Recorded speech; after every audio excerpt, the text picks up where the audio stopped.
알겠습니다. 네, 지금부터 국민혁명당 박정희 대통령 서거 42주년 참배 및 김어준 사전 선거운동 고발 기자회견을 20대 대통령 후보 김경재 후보님을 모시고 시작하겠습니다. 먼저 국민혁명당 구조화 대변인께서 국민혁명당 대변인 구조화 변호사님께서 먼저 성명서 낭독하겠습니다.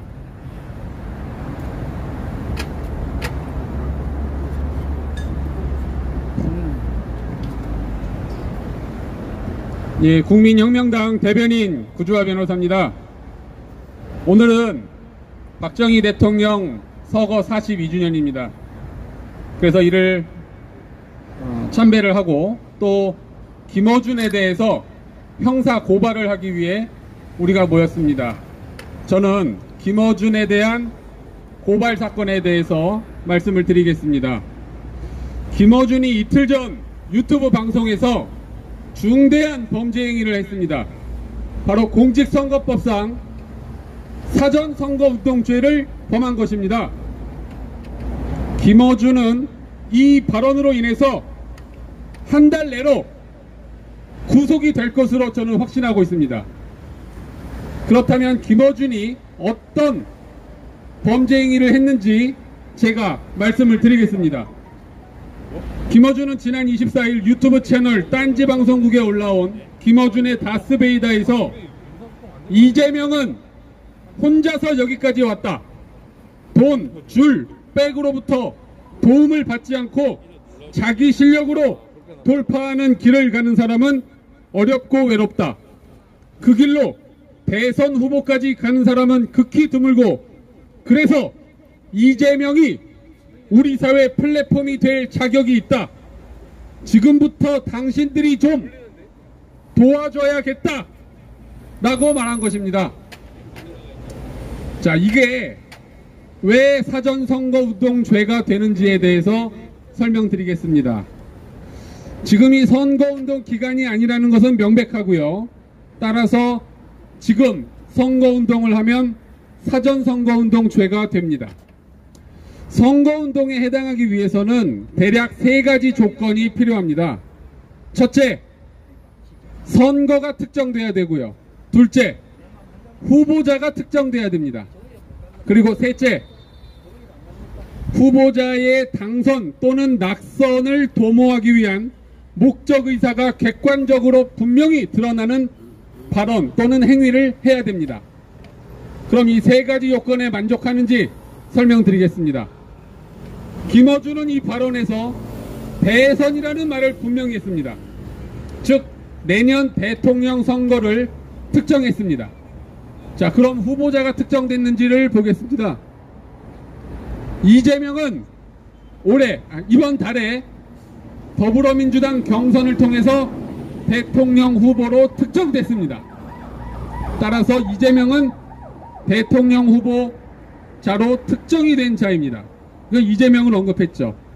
그리고 마지막으로 지금부터 당신들이 좀 도와줘야겠다. 여기서 당신들은 시청자를 말합니다. 불특정 다수 국민들을 향해서 도와줘야 된다라고 말한 것입니다. 도와줘야 된다는 건 뭘 도와줘야 된다는 겁니까? 이재명이 당선되기 위해 도와줘야 된다. 즉 투표를 하거나 이재명을 찍거나 아니면 주변 사람들에게 이재명을 홍보해달라, 지지를 호소하는 명백한 선거운동에 해당하는 죄입니다. 여기에 대해서 어제 특별히 이재명을 사전선거운동죄라고 고발하거나 문제를 지적하는 그런 시민단체나 정당이 없었습니다.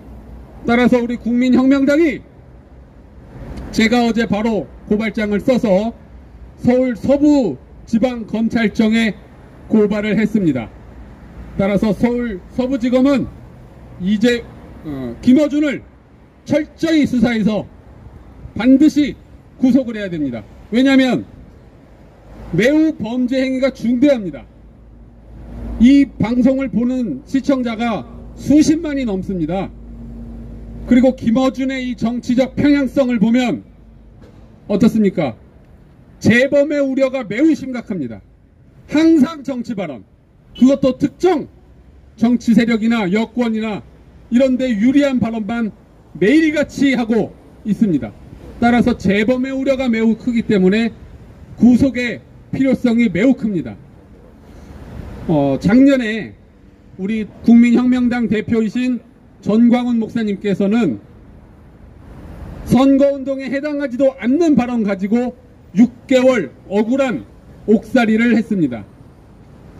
지난 4.15 총선보다 수개월 전에 총선에 대한 후보자가 특정되지도 않은 시점에서 선거 관련 논평을 했다는 이유로 사전선거운동이라는 죄명을 뒤집어쓰고 6개월 옥살이를 했습니다.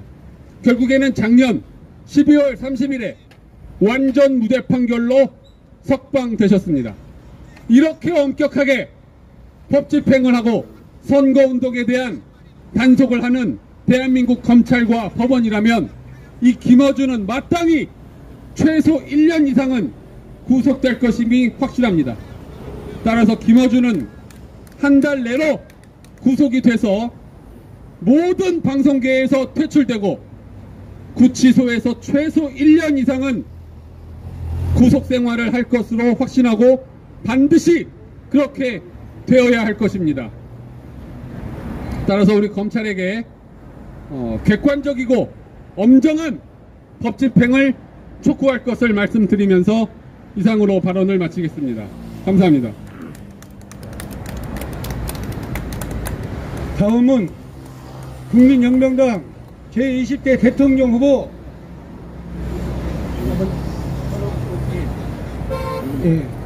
구본철 의원님께서 먼저 말씀을 드리겠습니다.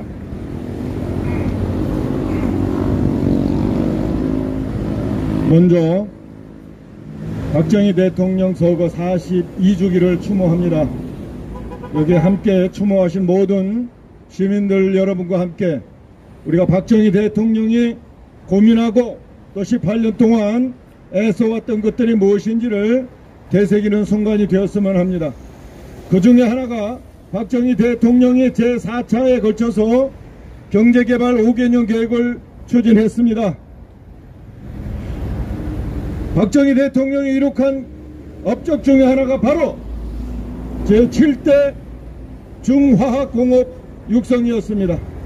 그런데 이 중화학공업이 지금 백척간두에 섰습니다. 뿐만 아니고 대한민국의 제조업 강국으로서의 위상이 소멸될 위기에 처했습니다. 문재인은 전문가들의 마른 귀에 못을 받고 또 관련 부서의 전문가적 의견은 묵살하고 오로지 몇몇 알지도 못하는 사람들을 꾸며서 소위 탄소 중립 2030 목표와 2050 탄소 중립 시나리오를 만들어서 11월 2일이나 2일 유엔에 제출하도록 되어 있습니다.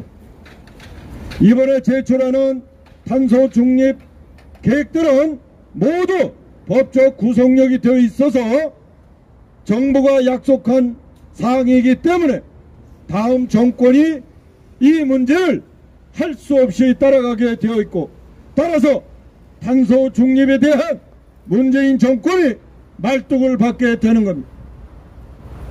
이 탄소 중립 계획이 얼마나 황당한 계획인가 하면 2030 탄소 중립 계획이 대한민국이 OECD 국가 중에서 최고로 높은 40% 감축을 목표로 합니다.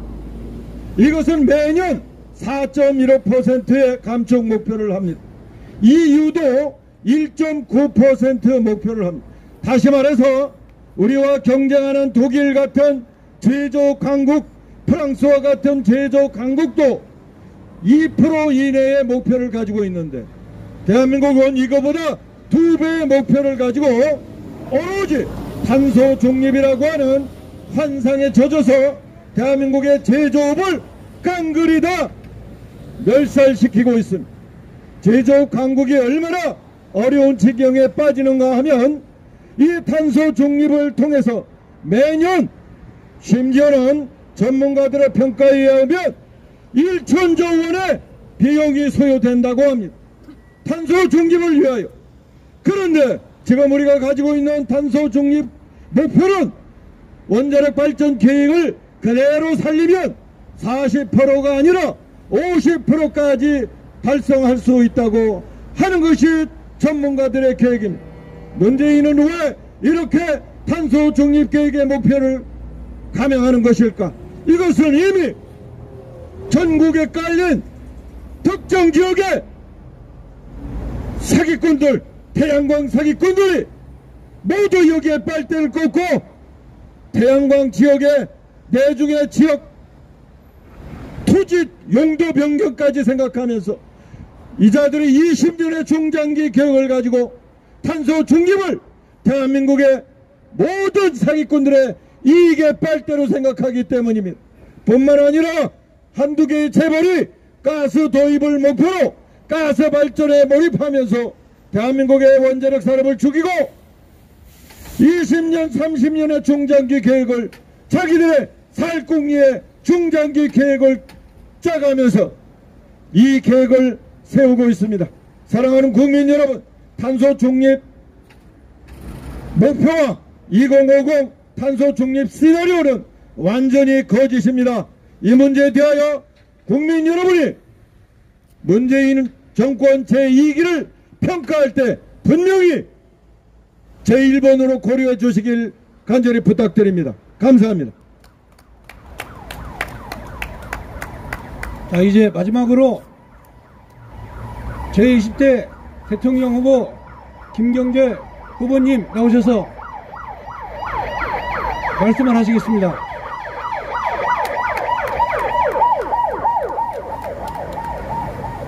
안녕하십니까. 공빈혁명당 김경재 후보입니다. 유튜브를 통해서 이 자리를 보고 계시는 전국의 그리고 해외의 많은 동포 여러분, 42주년 박정희 대통령 서거 기념일을 맞이해서 여러분이 방금 우리 구지화 변호사가 낭독한 김어준에 대한 고발장 내용을 잘 보셨으리라고 생각합니다. 김어준은 제가 생각하기에 오세훈 시장이 당선하면 적당히 처리할 줄 알았는데 그건 못하더라고요. 우리가 오세훈 시장을 열심히 밀었는데 그 사람이 마음이 바꿔졌는지 현실적으로 어려웠는지 그건 잘은 모르겠습니다만 이번에 우리 대변인의 고소로 김어준 문제가 잘 해결되기를 기대합니다. 우리 구본철 전 의원이 방금 말씀하신 탄소 중립의 문제는 문재인 정권이 하고 있는 것이 한마디로 말해서 사기입니다. 탄소 중립을 하기 위해서는 원전을 부활시켜야 합니다.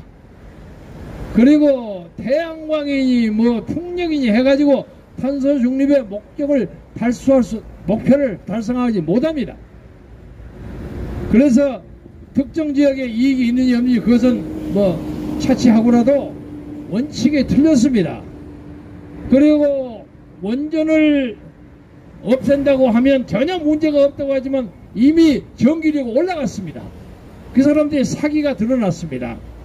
그래 이 정권은 그냥 눈앞에 있는 걸 생각하지도 않고 소주성인이 이상한 경제 성장을 가지고 성장 이론을 가지고 우리나라 경제를 엉망으로 만들었고 또 탄소 중립을 가지고 이거 아주 구세준화되는 것처럼 난리 법석을 쳐요. 원칙이 틀렸습니다. 오늘 박정희 대통령은 18년 동안의 집권 동안에 연평균 성장 8.6%를 기록했습니다. 대한민국 역대 대통령 중에서 가장 높습니다. 그 다음에 한 6, 7년 동안에 9.3%의 경제 성장이 후임자에 의해서 일시 있었습니다만은 그것은 박정희 대통령이 이룩한 그 기반 위에서 시작된 것이고 당시에 세계 경제, 국제 경제가 굉장히 좋았고 재수가 좋았고 그리고 당시에 경제 담당자가 아주 유능한 사람이었기 때문에 그만한 부수 효과가 생겼으리라고 생각합니다. 그래서 이 나라의 모든 경제 발전의 기초는 박정희 대통령이 쌓으신 겁니다. 오늘 42년의 주기를 맞이해서 박 대통령이 이 나라 경제를 살리기 위해서 노력했던 그 눈물겨운 노력을 다시 한번 국민 여러분에게 상기하고자 합니다. 우리가 당시에는 국제적인 크레딧, 신용이 없었어요. 아무도 신용이 없으니까, 담보가 없으니까 우리에게 돈을 안 빌려주려고 그래. 그래서 이 양반이 서독에 가서 에르하르트를 딱 만나가지고, 당시에 경제상 그 후에 수상했죠. 에르하르트를 만나가지고 돈 좀 빌려주시오. 아, 빌려주고 싶은데 당신은 크레딧이 없어. 그래서 그때 서독에 파견되어 있던 우리 서독 광부, 그리고 서독 간호사, 이런 양반들의 임금을, 월급을 담보로 해서 돈을 빌려왔어요. 그냥 온 것이 아닙니다. 담보 잡혔어요. 그러니까 이 나라 출신의 서독 광부와 서독 간호사들은 자기들 임금이 경우에 따라서 없어질 것을 각오하면서 이 나라 경제 발전에 헌신했습니다. 이걸 제가 오늘 꼭 강조하고 싶습니다. 그래서 마지막 떠나기 전에 대통령이 그들하고 같이 회합을 하면서 눈물을 흘렸어요. 눈물을 흘리면서 여러분의 헌신 때문에 내가 한 푼도 없애지 않고 이 돈을 가지고 이 나라 경제 발전에 초석을 삼겠다. 그런데 그 후 한 40년 후에 요새 대장동이 벌어지는 거 보십시오. 대장동이 벌어져갖고 온갖 이 나라의 기득권들이 전부 카르텔이 돼 있어요. 법조계, 판사, 검사, 시장, 군수 다 걸려 있어요. 도둑놈이 한꺼번에 있어요. 일본말 써서 미안하면요, 민나 도로보됐어요. 전부가 도둑놈이에요. 그런데 뻔뻔하게도 이 사람이 집권당의 대통령 후보로 나오는 이 어이없는 사건이 벌어지고 있습니다. 그래서 한마디로 요약해서 어떤 일이 있더라도 대장동이 대통령이 되어서는 안 됩니다. 간단합니다. 대자 돌림, 옛날 발해의 시조 배주홍 씨하고 종씨는 아닙니다만은 대장동이 대통령이 되어서는 안 됩니다. 오늘 우리가 42주년 박정희 대통령의 서거일을 맞이해서 우리가 새삼스럽게 저 안에 들어가면 기자회견을 하지 못하기 때문에 입구에서 국민 여러분과 세계의 많은 자유를 사랑하는 우리 동포 이북에 있는 2,400만 주민을 포함해서 어떤 일이 있어라도 대한민국의 자유민주주의가 한 고비를 지나갑니다. 고비. 이 고비만 잘 지나가면 대한민국의 세계에 우뚝 가는 경제 발전과 자유민주주의 국가가 됩니다.